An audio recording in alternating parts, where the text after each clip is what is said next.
Hobbes' Leviathan was a book that was written in the heat of the English Civil War. And in that sense, it's a text of its own moment in time. But it is also a timeless text. It represents a fundamental turning point in the history of thinking about law and justice. And to understand why it is so, it's important to understand what Hobbes did, what he accomplished, why this was novel. When Thomas Hobbes went to Oxford in the early 17th century, the curriculum that he encountered would have been steeped in the ancient tradition of Aristotelianism, a form of Aristotelianism that owed much to its transmission through Cicero, through Stoicism, and its absorption in the late medieval and Renaissance Catholic traditions, particularly in the work of Aquinas, a kind of natural law Aristotelianism, a kind of Aristotelianism which, deeply indebted to Stoicism, says that there is a natural order in the universe and that human law, positive law, can and should conform to this order. And so it was a form of Aristotelianism indebted to Stoicism that was deeply Christianized and was highly compatible with the monarchies of the Middle Ages and early modern Europe. It was a system of thought that was grounded in theology and that was universal. It was comprehensive. It covered all the curriculum in a way. It was a coherent system of thought. And Thomas Hobbes would turn violently against that tradition and claim to bring scientific reasoning into the realm of moral and political thought. Hobbes says in a very important chapter of the Leviathan, chapter 46, on the darkness of vain philosophies, that he is turning against this tradition. And he specifically identifies Aristotle as at the heart of this tradition. In fact, he says that Aristotle's metaphysics are absurd, his politics are repugnant, and his ethics are ignorant. And so he turns radically away from the tradition centered on Aristotle. And in the Leviathan, Hobbes turns against Aristotle in two fundamental ways. One, on the origins of political society, and two, on the end of human life. And so let's think first about the origins of political society. If you think back to Book 1 of Aristotle's Politics, remember that Aristotle says that man is a political animal, that man is a politikon zoon, that we are literally a creature that is, by its very nature, meant to live in a polis, in a political community. That is the first precept of Aristotle's political thought, that humans are political animals and that the state itself is natural. And Aristotle says that the state, the polis, is an association that exists by nature, that humans form families, form into villages, form into polis, that this is a natural order, that humans are intended by nature to live in this kind of society. And in fact, only by doing so can they fulfill their end, their purpose, their telos. Hobbes says this is entirely false. And this is the Hobbes who has lived through the horrors of a civil war. Hobbes says that the state does not exist by nature. For Hobbes, the state is a creation of human beings.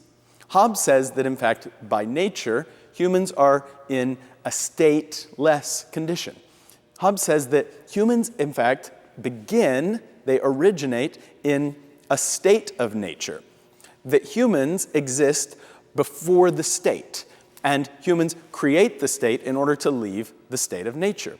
Hobbes says in the state of nature, individuals, humans, are motivated by self-interest. They're motivated by glory, they're motivated by the search for power, they're motivated by self-interest, self-preservation, their desires. And this inevitably brings them into conflict with one another. So for Hobbes, the original state of mankind isn't political, it's in fact competitive. People are isolated, they are at war with each other. And in fact, Thomas Hobbes says that the state of nature is a condition of war of all against all, that humans are naturally competitive and acquisitive creatures who struggle with each other for property, for limited goods, for honor, for glory, and for power.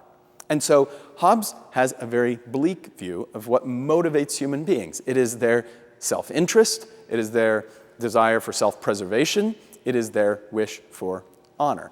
And Hobbes sees this as a condition of war of all against all. And it's informed by the experience of civil war in England, undoubtedly. Hobbes famously says that in this condition, people are fearful. You can't plan for the future. There are no arts. There are no sciences. He says very famously, in the state of nature, the condition of life is solitary, poor, nasty, brutish, and short. This, Hobbes says, is the original state, not political life. Humans in this state of nature come together and form an agreement to vest sovereign authority in a single government, in a state.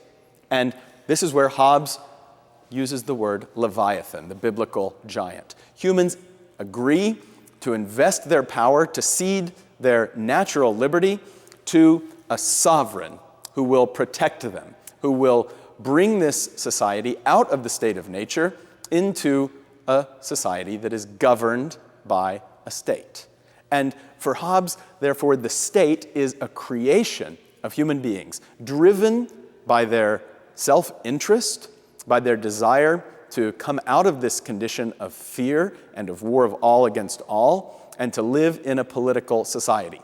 And to do that, Hobbes says, they must create a Leviathan. They must create a sovereign power. And so Hobbes gives a vision of why a sovereign power, like a king, is a just situation. Because it is this creation that has pulled human beings out of their original condition, the state of nature. And so, whereas for Aristotle, humans are naturally equipped with speech and reason, with attributes that they fulfill only in political society, and whereas for Aristotle, the polis is an association that exists by nature, for Hobbes, the state is a convention. It's a creation that humans create out of their self-interest in order to leave the state of nature. And so in this fundamental way, Hobbes' political thought turns away from Aristotle and from the long tradition that dominated Europe that saw humans as having a natural sociability, having a natural political potential.